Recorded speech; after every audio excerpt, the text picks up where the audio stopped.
Repito, si vamos al control de acusación, el 350 numeral 1, no, yo les pido que no copien. Le voy a pedir un favor a Julio. Julio, por favor, yo te pido que al finalizar, yo sé que todos los chicos tienen su correo electrónico, por favor te des el trabajo o ordenes a alguien de tus compañeros, pero a cada uno de ellos que le llegue la diapositiva para evitar que se esté copiando, ¿ya? Si no, yo quiero que ustedes capten los casos que vamos a poner porque les voy a pedir también que ustedes me den su opinión. De eso se trata. Lo que me gusta de la presencialidad en las exposiciones, y estábamos conversando con el doctor Portugal, es que no es igual. Los que somos apasionados de enseñar, de la docencia, esto de estar con el público en contacto es diferente a la presencialidad, ¿no? Entonces, por eso yo les pido por favor su atención y las diapositivas se les va a hacer llegar a su correo. Entonces, la pregunta es, ¿se puede o no se puede hacer un control formal del requerimiento de sobreseimiento?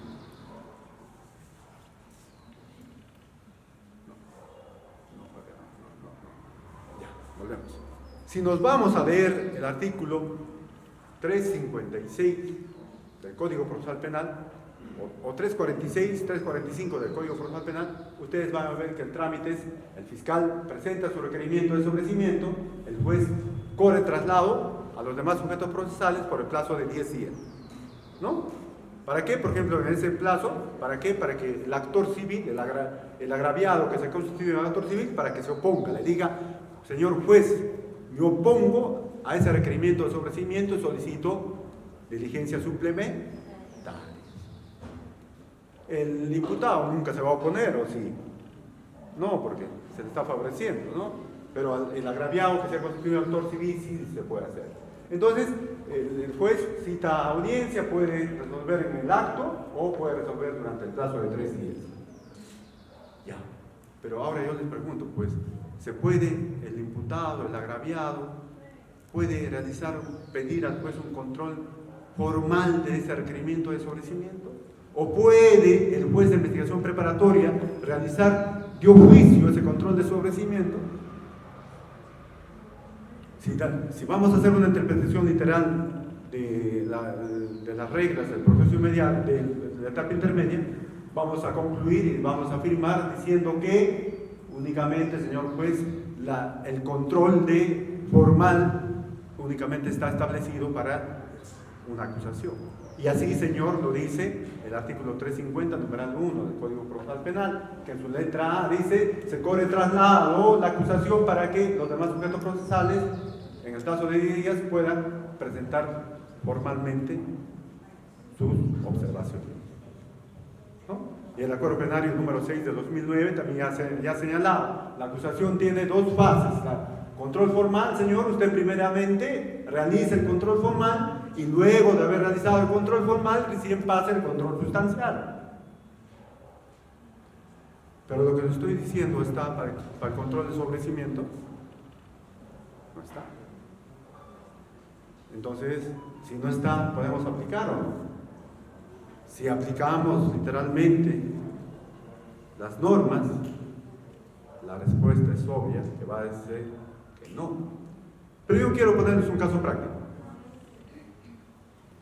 Se había formalizado y continuado la investigación preparatoria por un delito de falsedad genética. ¿Por qué? Porque dice que Flor Boquita Pintada había usurpado los datos de identidad de otra persona para recurrir al RENIEC y sacar su DNI, pero con la identidad suplantada. ¿Correcto? Y en este caso, concluye la investigación preparatoria, el fiscal había pedido un requerimiento de sobreseimiento. ¿Por qué? Porque los hechos dicen eran atípicos y que además, la rectifico. ¿Por qué? Porque ya la acción se extinguido, había prescrito. Entonces el juez de investigación preparatoria analiza, evalúa el caso y dice: un momentito, estos hechos, señor, que usted ha formalizado, para mí, para el juez, porque cada uno tiene su posición, ¿no? Pero en este caso, para el juez dice que estos hechos no se subsumen, Señor, en el delito de falsedad genérica. Se podrían subsumir para mí, pues, en el delito de falsedad ideológica. Además, señor fiscal, de tu requerimiento no observo cuál es la fecha del inicio del delito. Usted en su requerimiento y en su formalización me ha dicho cuándo se habría usurpado la identidad. Y si usted no me ha dicho con precisión, si no ha realizado una imputación clara y precisa respecto a la fecha que se inició el delito, ¿cómo yo hago el cómputo de la prescripción? Muy bien. Entonces, en este caso, el fiscal provincial lo eleva en consulta. La pregunta es, ¿qué facultades tiene el fiscal superior si recibe esta consulta de este requerimiento de sobreseimiento? Únicamente dos. El fiscal superior tiene dos salidas o dos alternativas. Ratifica ese sobreseimiento o rectifica y le dice, señor fiscal provincial, usted acuse.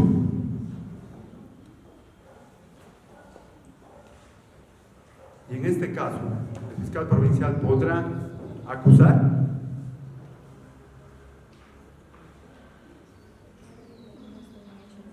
¿No?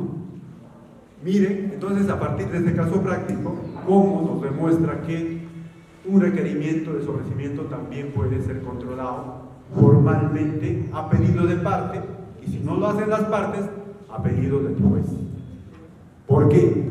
Porque no puedes ingresar al fondo si es que dentro de los hechos no te han dicho, no te han informado desde cuándo se inicia el cómputo del plazo de la prescripción. O si en este caso, como el juez advirtió que para él los hechos no se tipificaban en el delito de falsedad genérica, sino en falsedad ideológica. Y si los hechos están mal tipificados, podríamos analizar y decir si acá procede el sobreseimiento. Entonces, señores, ante estas lagunas del derecho, lo que tenemos que aplicar es la analogía.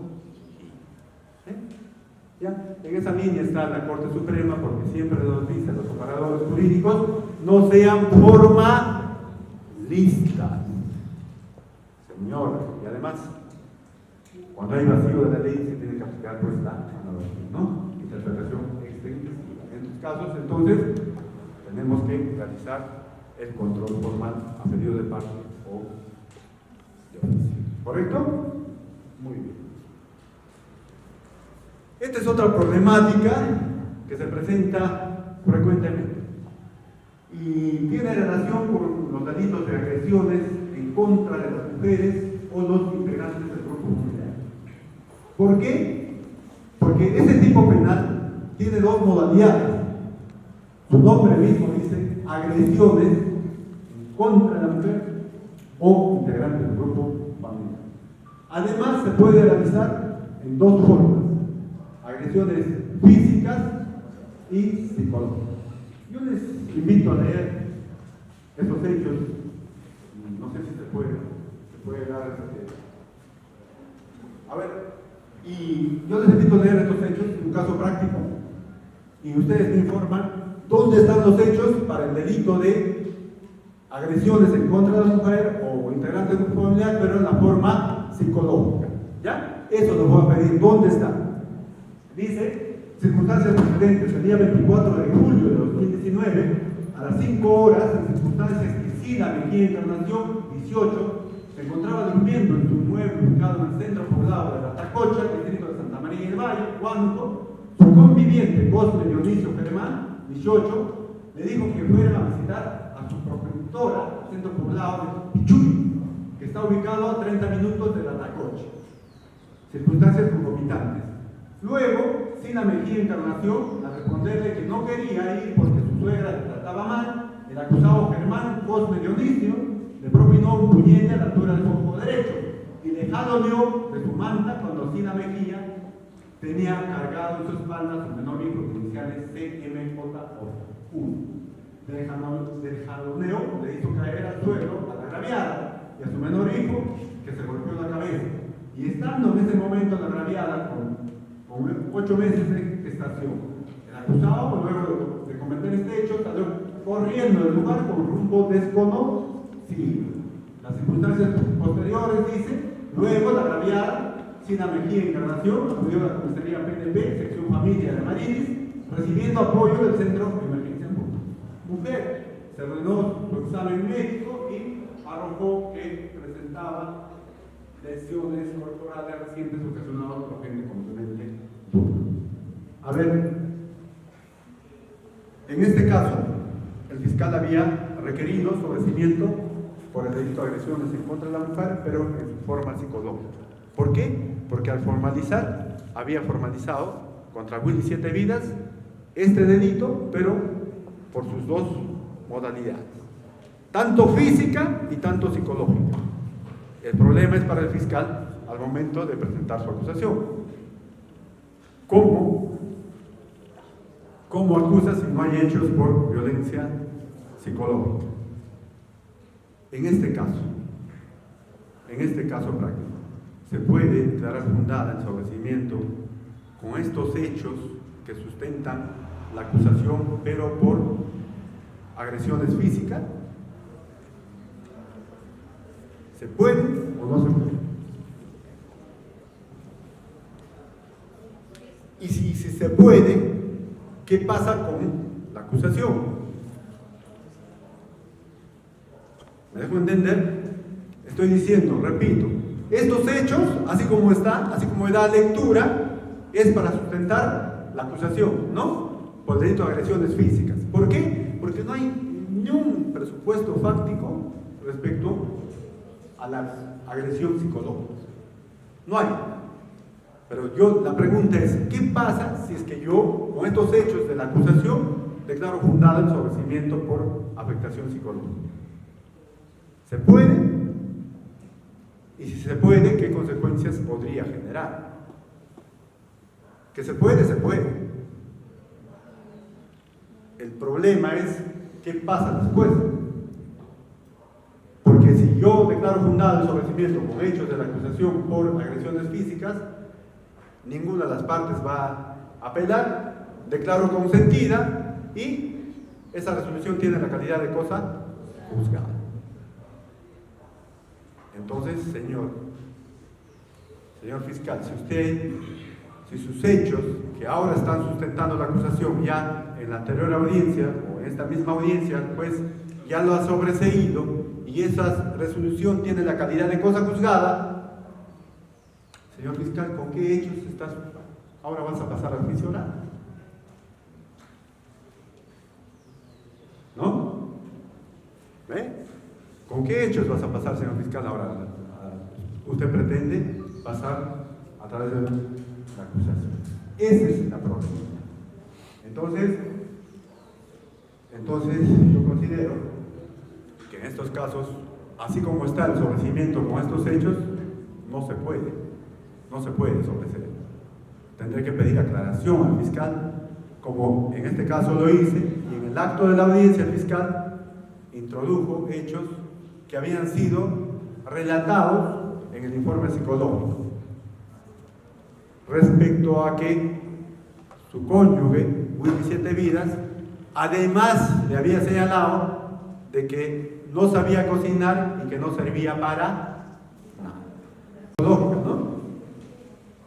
No sabe cocinar y no sirves para nada. ¿Ven? Entonces, con esos hechos incorporados en la audiencia, yo declaré fundado el sobreseimiento porque además había un informe psicológico que decía que la agraviada no tenía afectación emocional. Ahora, el problema es sí para la acusación, porque en la acusación sí dicen que los hechos no pueden variar. Para mi suerte, esa regla no está en el control del sobreseimiento, ¿no? Los hechos de la acusación son los mismos que has formalizado, dice para la acusación, pero para el sobreseimiento no. Otra propuesta de solución, el profesor Célis Mendoza Ayma, ¿no?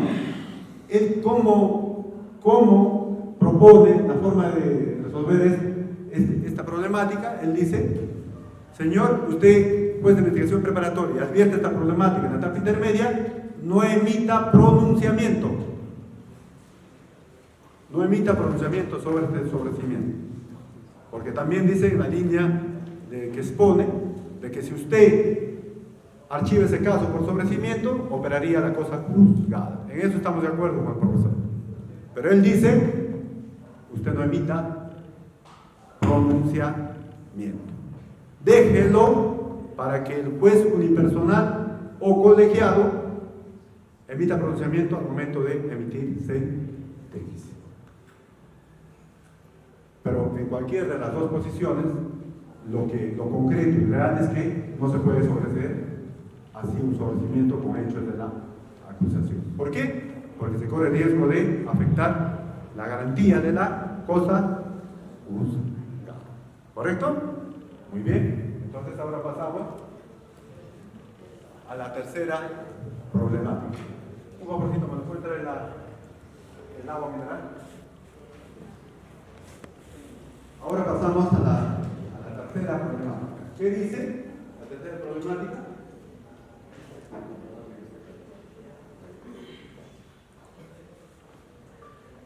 La tercera problemática: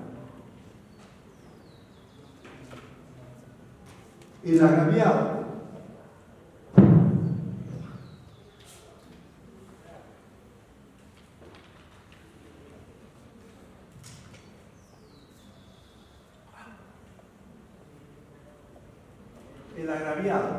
vuelvo a repetir, el agraviado puede solicitar la investigación preparatoria. Hace unos instantes hemos dicho que concluida la investigación preparatoria, el juez tiene que correr traslado por 10 días a los sujetos procesales. Y una de las partes, que en este caso no es el imputado, hemos dicho porque el imputado no se puede oponer, puede solicitar durante el plazo de 10 días una investigación suplementaria. ¿Qué cosa es eso? Una ampliación, pues, de la investigación. ¿Para qué? Para que se realicen las diligencias que no se han realizado o otras que esta parte pueda considerar que se debe realizar para que sí se acuse. Pero la problemática es quién presenta o quién tiene la facultad de presentar esa ampliación suplementaria. ¿Quién? El agraviado. ¿Sí? Acá dicen el agraviado. El agraviado tendrá la facultad para oponerse al sobreseimiento y pedir una ampliación suplementaria después de la investigación preparatoria.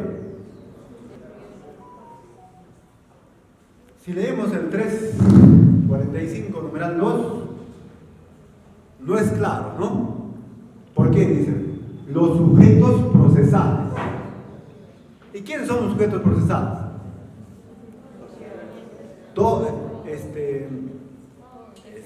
¿Cómo se llama que tiene su manual? Deira Flores dice que los sujetos procesales son todas las personas que intervienen en el proceso. Incluso, sujeto procesal incluso es hasta el juez. ¿Ven? Partes procesales ya es otra cosa. Agraviado, tercero civil, imputado, ¿no? Entonces, el agraviado podrá solicitar la ampliación suplementaria. Por acá dice sí, por acá dice no. ¿Sí? Doctor, me olvidé tu nombre, doctor. Doctor Jordi, el agraviado sí puede solicitar. ¿Qué? Claro. ¿Ven? Sí puede el agraviado, siempre y cuando se haya constituido en actor civil. ¿Por qué? Porque el agraviado, doctores, la única facultad, así como agraviado, en el proceso se le ha reconocido únicamente para que pueda apelar un auto de sobreseimiento o una sentencia absoluta no tiene otra facultad más durante el proceso. Claro, las demás que se hacer oído, ¿no? Estamos hablando de para impugnar. Quiero que se me entienda en ese sentido. Para impugnar el agraviado sin constituirse en actor civil, únicamente puede apelar un auto de sobrecimiento o una sentencia absoluta. Pero señor agraviado, usted para que pueda presentar nulidad, apelar, incluso para pedir ampliación suplementaria, tienes que tener legitimidad. Y esa legitimidad únicamente se te otorga cuando, o se te concede cuando te has constituido en actor civil. Y ya la Corte Suprema lo ha precisado. Para bien, ¿por qué digo para bien? Porque en este distrito judicial todavía había algunos fiscales superiores que consideraban de que el agraviado también tenía la facultad de solicitar la investigación suplementaria, ¿no? Pero acorde a las facultades que tiene un agraviado y en la línea de la casación 186-2018 Amazonas, el único sujeto procesal que puede recurrir al juez y solicitar la ampliación de la investigación suplementaria es el actor. ¿Correcto? Bien.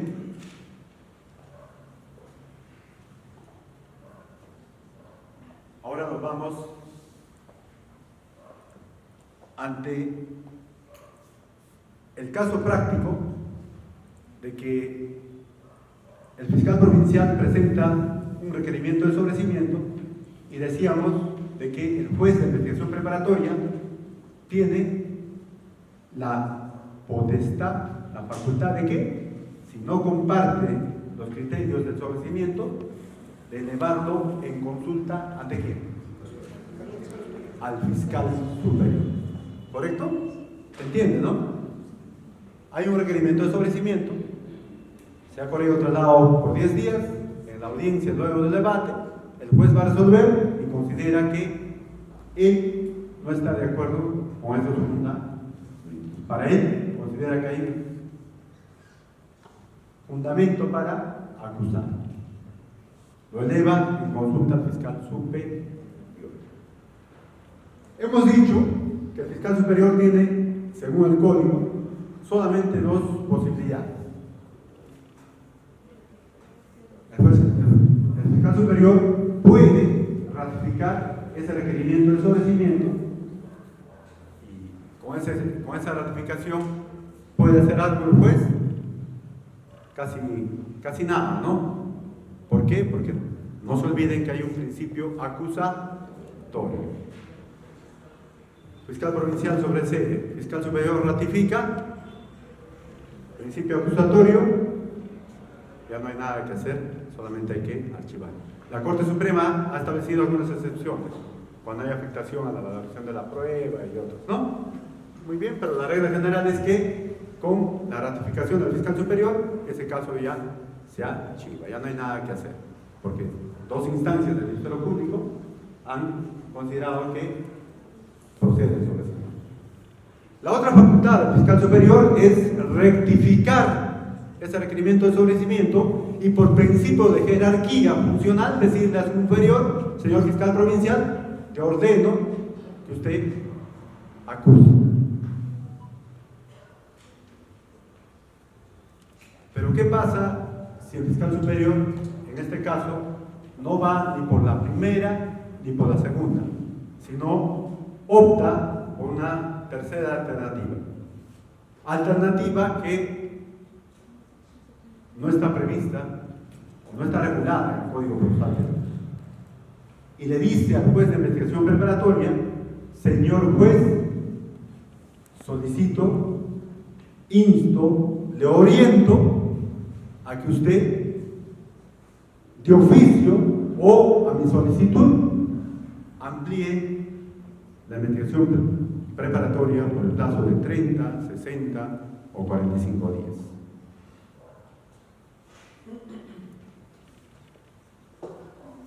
Y si se procede ante esta tercera alternativa, el juez de investigación preparatoria, ¿cómo debe resolver?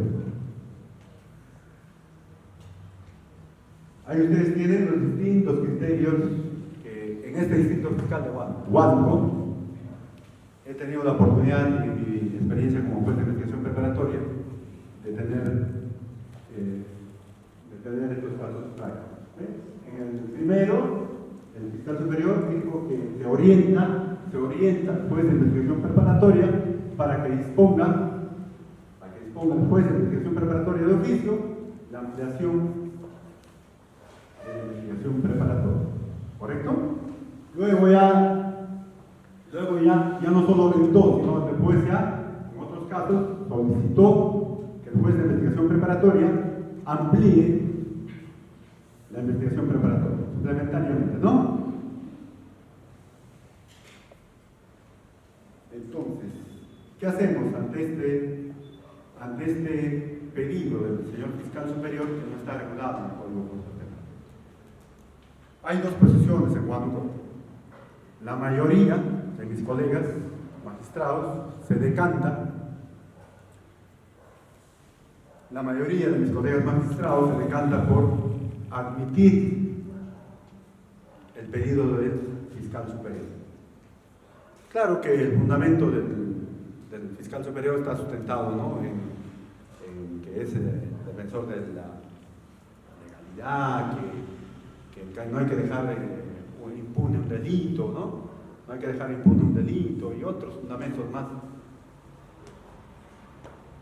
Entonces, repito, la posición mayoritaria de mis colegas es decantarse que se debe admitir una investigación suplementaria en este caso. Y posición mayoritaria que incluso tiene respaldo del profesor San Martín Castro. Él también considera que sí. Pero mi posición particular, mía, es que este trámite, primero es regresar al antiguo proceso penal. El Código de Procedimientos Penales, en su artículo 220, ahí sí expresamente decía, el fiscal superior tenía tres alternativas, ¿no? Y una de ellas era solicitar la ampliación de la instrucción en ese tiempo. Eso sí. Pero imagínense ahora, pregunto, si ya está concluida la investigación preparatoria, está concluida por una disposición, en este caso, ¿qué originaría de que yo, juez de investigación preparatoria, cuando admita el pedido del fiscal superior? Que esa declaración, esa conclusión ya no tendría ningún efecto. Ya no hay, porque regresamos de nuevo.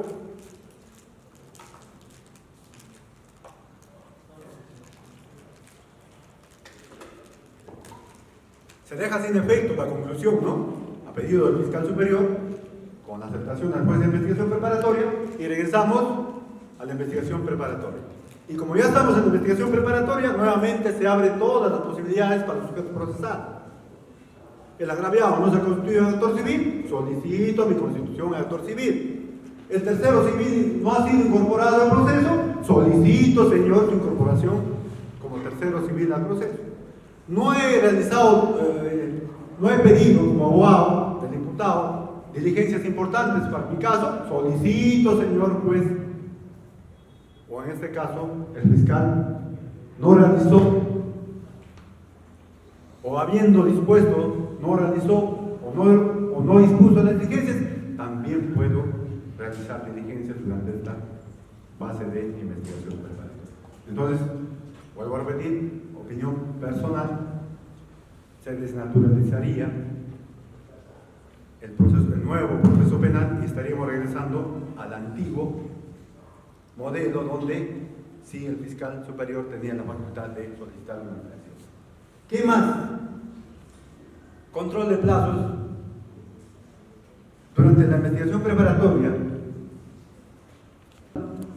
sí hay, pero ahora si yo juez de decisión preparatoria admito este pedido del fiscal superior, ya no tiene sentido, pues, o sea, sí, durante la investigación preparatoria, ahí sí soy exigente, hasta incluso puedo quedar fundada la conclusión de la investigación, pero ya después, a pedido del fiscal, digo que no,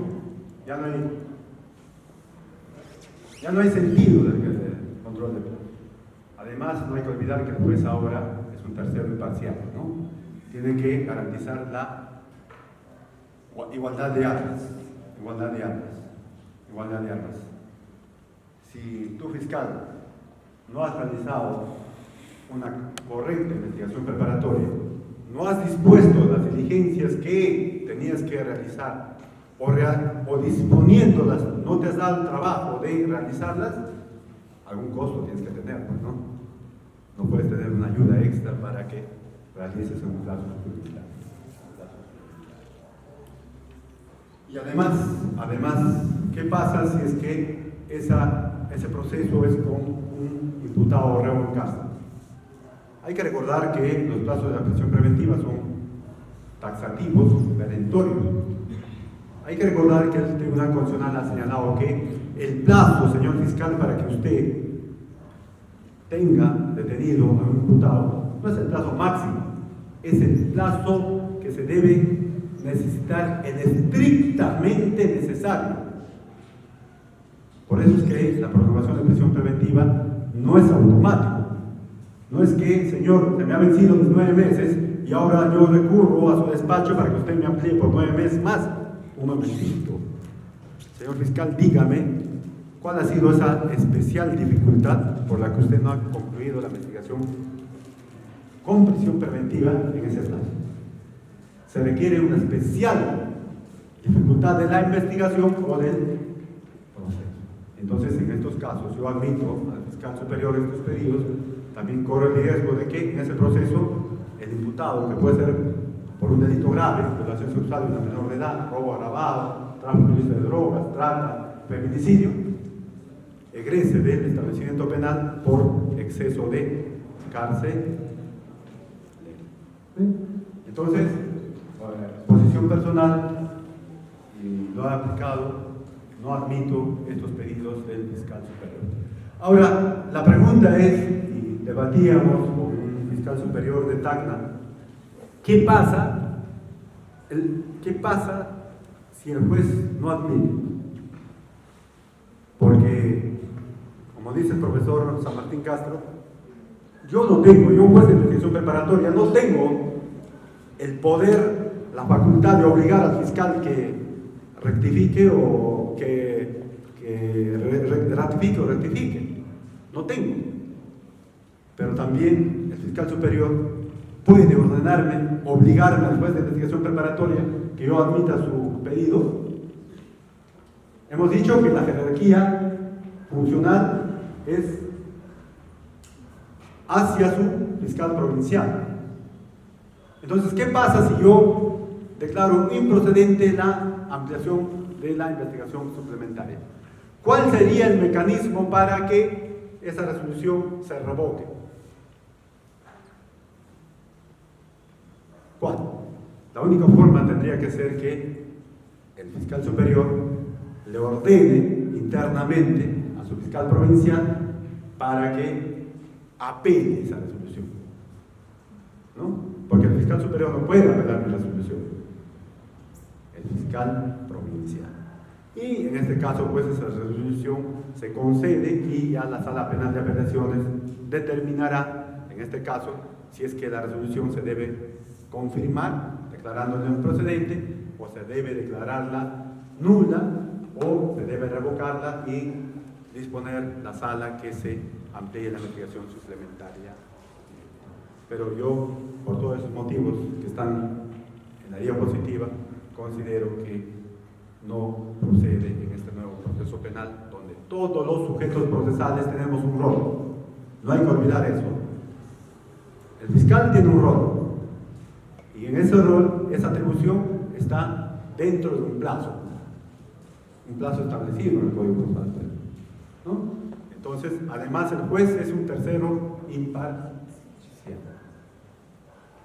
y sobre todo porque considero que aceptar estos pedidos es retornar a esa vieja, al antiguo proceso penal, donde sí, en el artículo 220 del Código de Procedimientos Penales, sí estaba facultado el fiscal superior a solicitar la ampliación de la investigación preparatoria.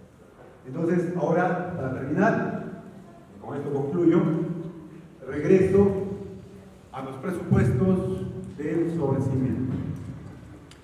En el último dice que una causal para que se solicite el sobreseimiento es que ha concluido la investigación preparatoria. Concluyó. Y todas las diligencias que se han realizado durante la investigación preparatoria no son suficientes para sustentar fundadamente una acusación, ¿correcto? Pero en este caso nos vamos a un control de la acusación. ¿Y qué hacen los abogados de los imputados, de los acusados? Porque en un control de acusación los abogados de los acusados pueden pedir sobreseimiento, ¿no? ¿Correcto? Se puede pedir sobreseimiento.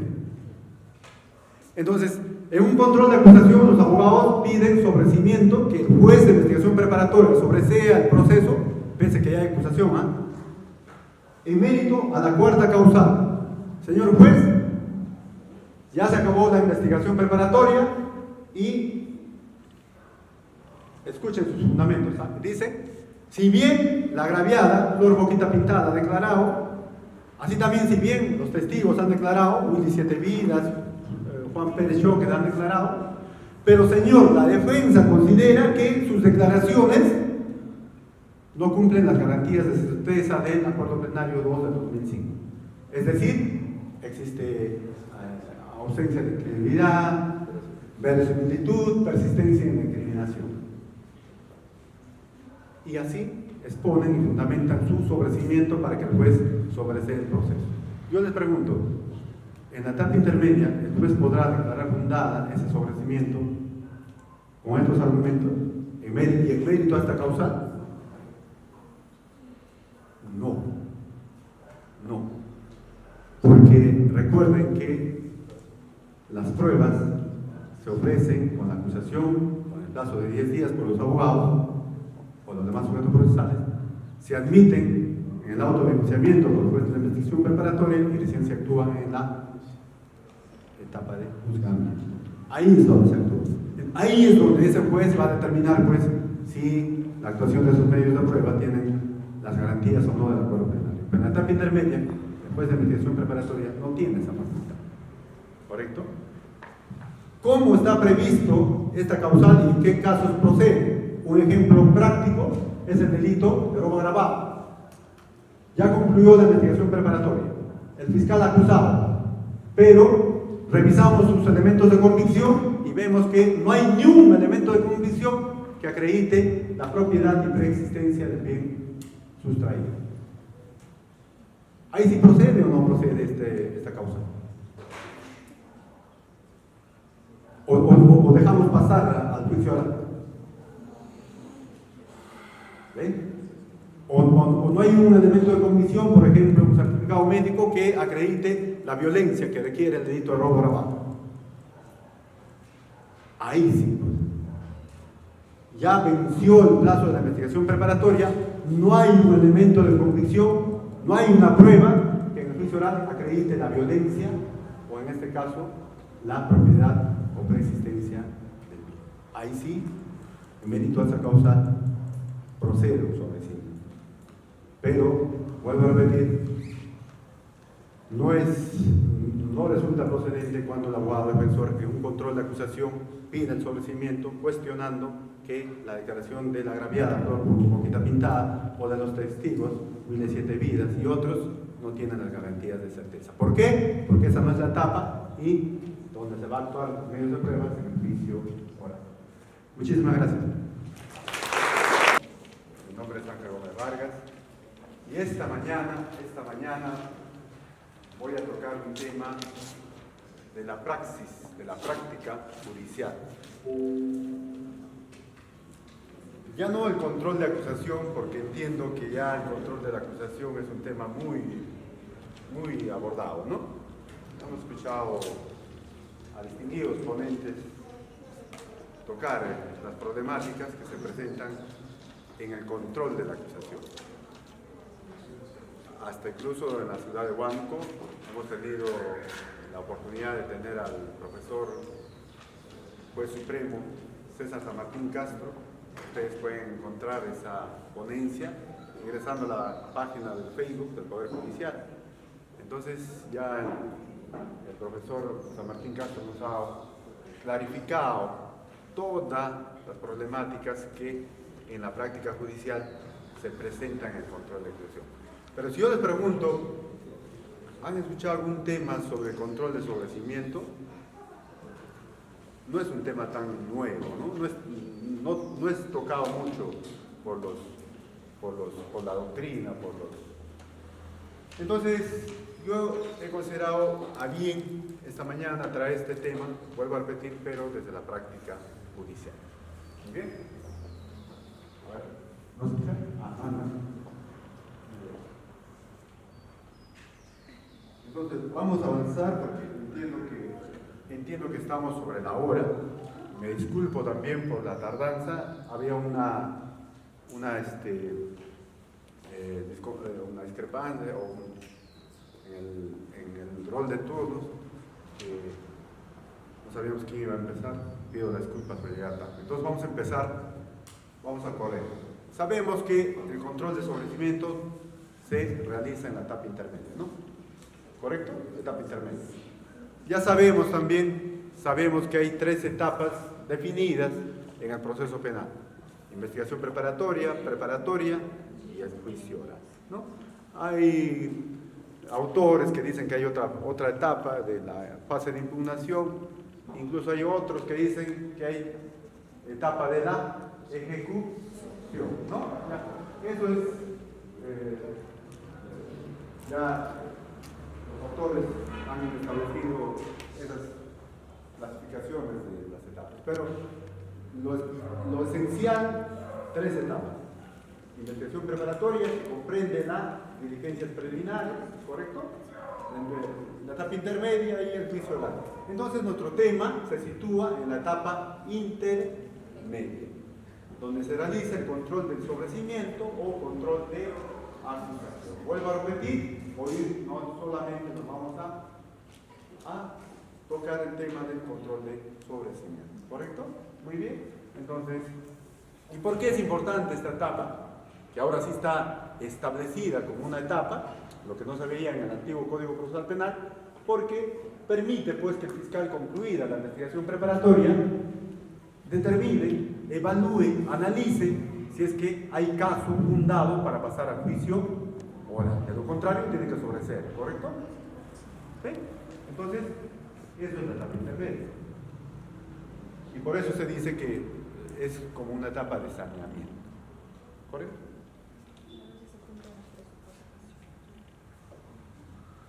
Entramos a las causales para que proceda un sobreseimiento. Eso también entiendo que ustedes ya lo conocen. Es a solicitud de los sujetos procesales o también el sobreseimiento puede ser declarado de oficio. ¿Sí? A pedido de parte o el juez de oficio, si es que se presentan esos 4 presupuestos, puede dictar la resolución de sobreseimiento, ¿no? El hecho objeto de la causa no se realizó, no puede atribuirse al imputado. El hecho imputado no es típico. ¿Por qué? Porque de repente han formalizado y continuado la investigación preparatoria para estafa, pero durante la investigación preparatoria se determina que los hechos tienen contenido extrapenal, por incumplimiento de contrato, ¿no? Una causa de justificación, legítima defensa, ¿correcto? Hay un delito de asesinato, pero el agraviado o el imputado en este caso ha actuado en legítima defensa. Inculpabilidad, una causal, ¿no?, de exculpante, ¿no?, que podría ser el profesor Ramiro Salinas Chicha, cita ese ejemplo, dice que en una mina se quedan encerrados 2 mineros, hay un solo balón de oxígeno y el otro, que es más grande, más fuerte, lo asesina, lo mata a su compañero de trabajo para sus propia sobrevivencia, ¿no? Entonces, en ese caso, se presenta ese supuesto. Y no punibilidad será pues que esos delitos de hurto que es realizado dentro de un hogar por un cuñado. ¿Correcto? La acción penal se ha extinguido, prescripción. Ha operado término ordinario o el extraordinario. También podría ser por la muerte, ¿no? ¿Qué objeto ya tiene si el imputado ha fallecido? ¿Se puede continuar la acción? Ya. Y no existe razonablemente la posibilidad ya de actuar más diligencias y las que se han actuado no es suficiente. Acá voy a regresar, pero al finalizar. ¿Correcto? Entonces, ahora sí ya, sin más